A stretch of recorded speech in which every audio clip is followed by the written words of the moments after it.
Okay, I'm back again. Part two. In part one, I was talking a little bit about my post-operative support group that I went to at the Bridges Weight Loss Management Center, which is associated with my surgery. And I was also discussing in part one about how my doctor suggested I would try to do something, work with my post-patient advocate or somebody, and see if we can get more support for the duodenal switch patients, because there's so few of us here in the Valley, so few doctors who do it, that if I want something specific for duodenal switch patients, then we have to make another meet and greet type social support group. That's specifically for DSers, so that we can gather and offer more stronger support on some of the issues that we're having as DSers compared to sleevers and gastric bypass patients. Is completely different. So, like I said, in most of the support meetings, DSers are just passed over, very barely talked about. And whenever I ask her, I was the only one at the meeting who was a DSer. We want to get more DSers at these meetings, or have our own meetings where all these duodenal switch patients can gather together and feel that they have some support and some camaraderie and some social interaction with other people that are, rowing the same ship. So that's what I was trying to do, and I'm working with my patient advocate through Bridges and see if we can put something together. But I do want to take this time to announce that if anybody is a duodenal switch patient who is living in Arizona and who would like to participate in a specific special duodenal switch support group, so please contact me on this video and or private message me with information, and want to get a group together. We really do I want to get a group together. I want to have the duodenal switch people in the state of Arizona gather together in support for each other. And, it can be a social meet and greet as well as a supportive meeting. So if you're a duodenal switch patient and you know someone, let's say you're a gastric bypass patient, but you know somebody who is a duodenal switch patient, please bring this to their attention and have them contact me in some way. We really want to get together. But what I wanted to talk to you about, something that I noticed at the meeting that I did bring up with my doctor as well.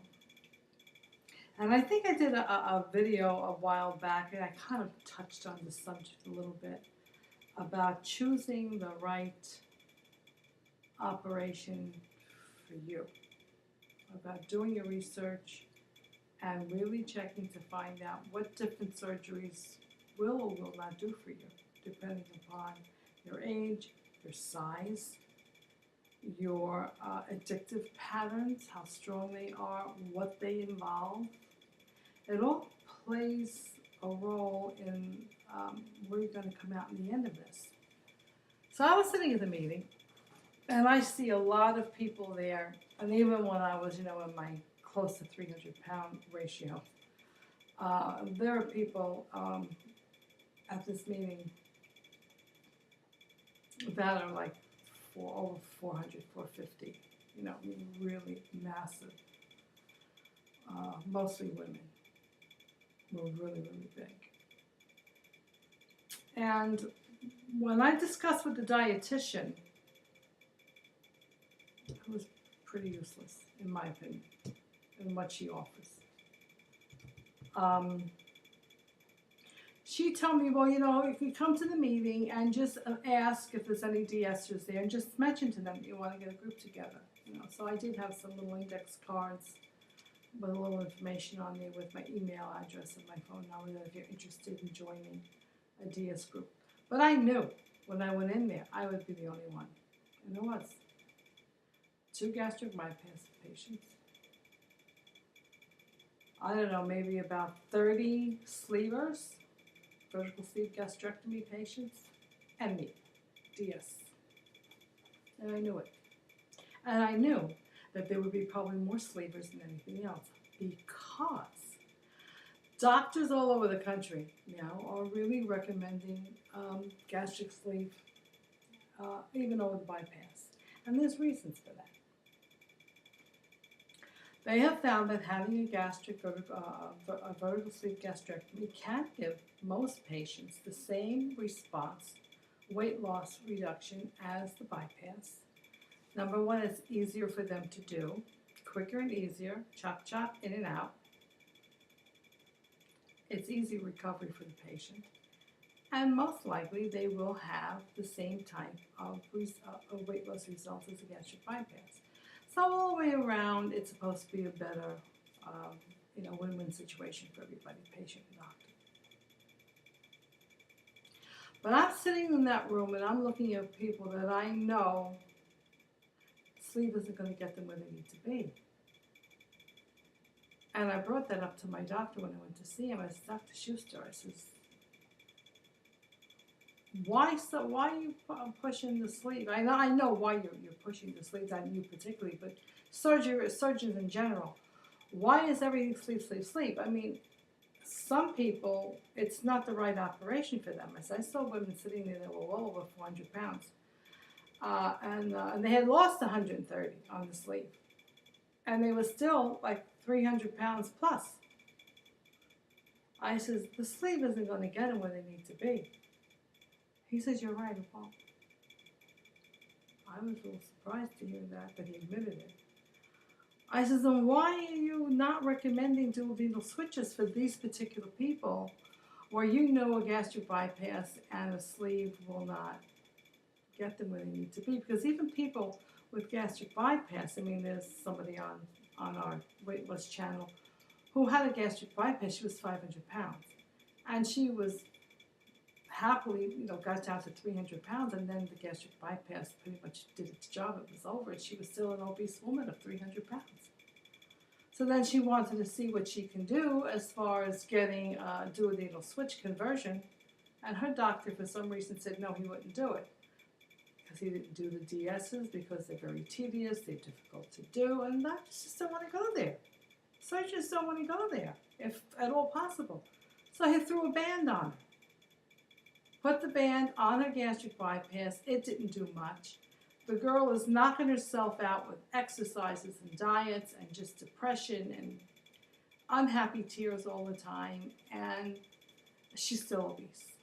And that's not what she went through all these weight loss surgeries for, is to continue to be, 100 plus pounds overweight. So my suggestion to you in this part 2 video is to do your research.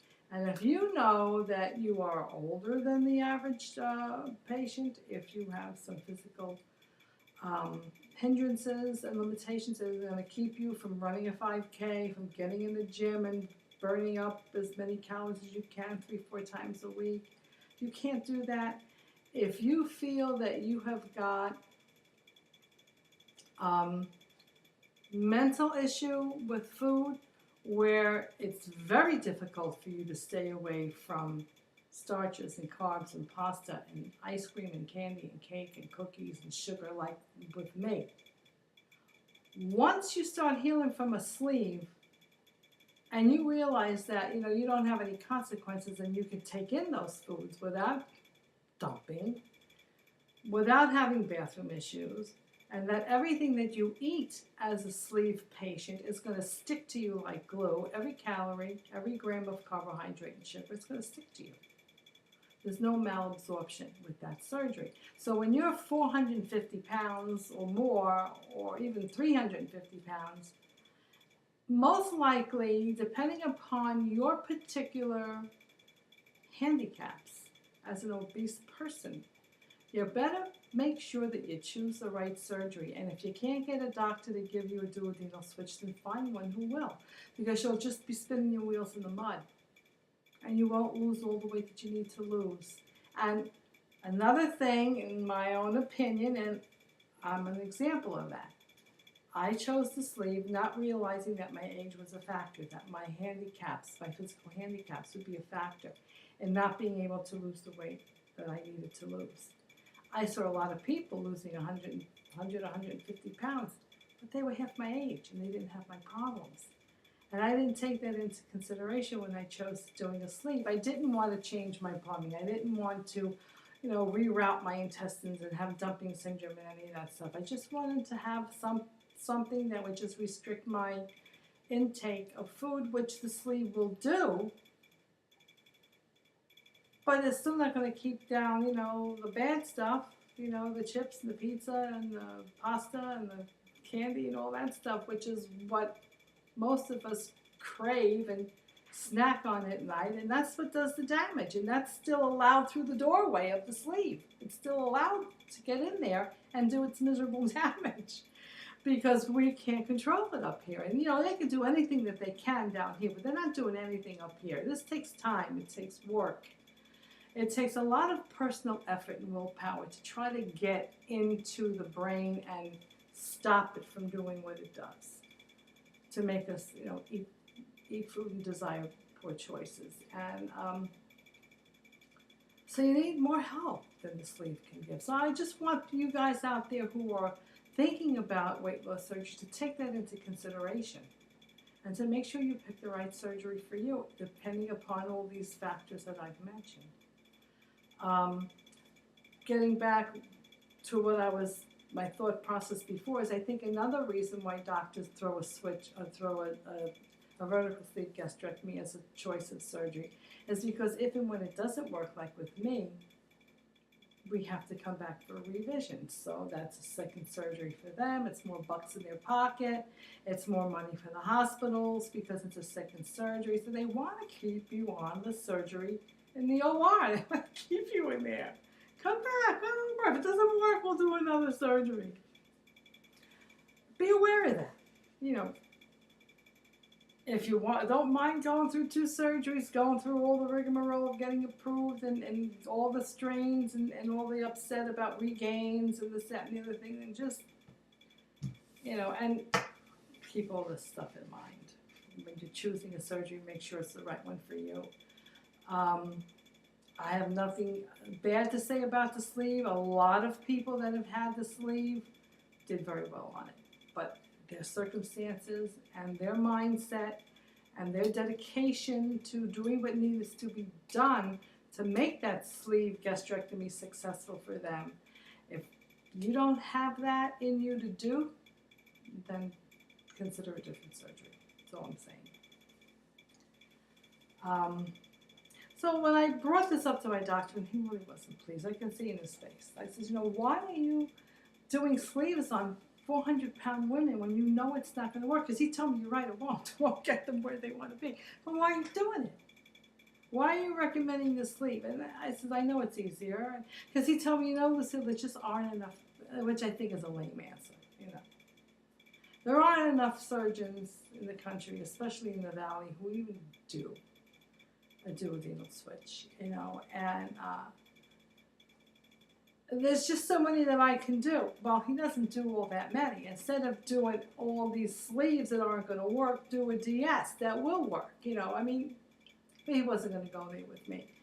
He told me it's a very tedious operation. It's long, it's tedious, and I know my abilities, but, teaching, so I says, well then, he says, and me teaching somebody how to do it, I don't really have the time. And I don't trust what somebody else will do. I mean, this was kind of lame answers in my opinion. I said, well, it's not up to you to train them, but when a surgeon is going to medical school to learn to be a surgeon, and they want to specifically go into bariatric surgery, then the schools have to teach them. Or they have to go where they need to go after they become doctors to learn the techniques. And to become qualified to do it, it's not up to you to teach them necessarily. Well, we usually choose the surgery, or depending upon the patient. If a patient has got acid reflux problems and indigestion, or I don't know, something, we'll recommend a gastric bypass. If they're young and healthy and they don't have any major problems and just need some restriction for quantity of food to have, less than all do a sleeve. And then he says, "Oh, you know, there's a woman that's in the waiting room now. She's a big woman, and she is getting a DS." And he says, "I have done more DSs in the last 6 months than I normally do. So, you know, we are doing more of them. You know, he says I did 8 DSs from when I did yours, like from January to now July. I've done 8. And I think him and Dr. Fang did 8. It's 2 surgeons, so would they do 2 or 3 each? And then there was 5 done in the year of 2016. So that was 13 surgeries total between 2016 and 2016 and 2017. It's not a whole lot, you know. And yeah, the sleeve will work for a lot of people. The gastric bypass will work for a lot of people, but they all regain weight. I mean, you can eat yourself through any surgery, and they will regain weight. The least amount of regain is with a duodenal switch, but it has a lot of crappy side effects too. You know, I would take those seriously into consideration as well. The loose stools, the gassiness. Unless I find something that helps me with that, I'm going to be stuck with farting like a lunatic throughout my whole life. And it's not pleasant. Socially it's not the best thing to have happen to you.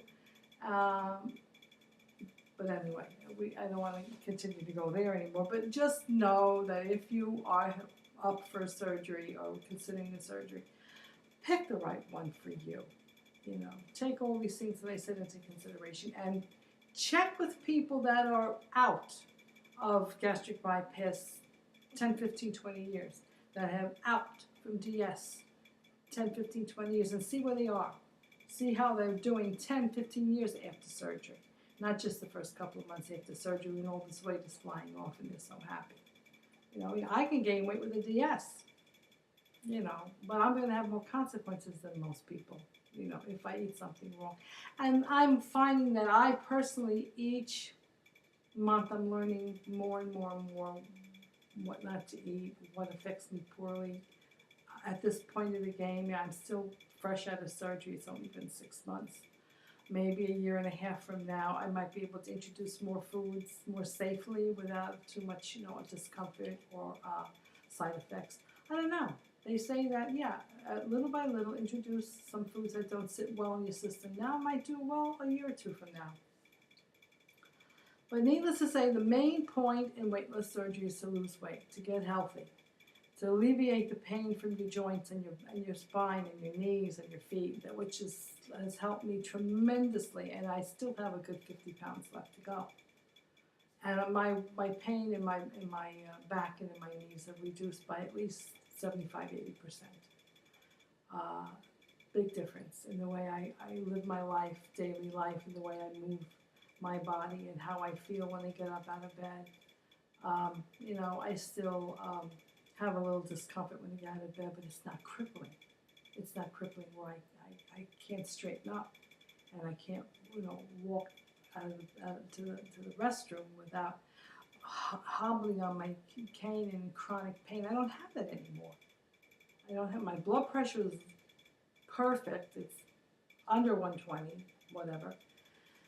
So anyway, I had my heart taken care of, all my tests fine, no clogging in my arteries, everything is working well. I still have the afibrillation, the regular beat.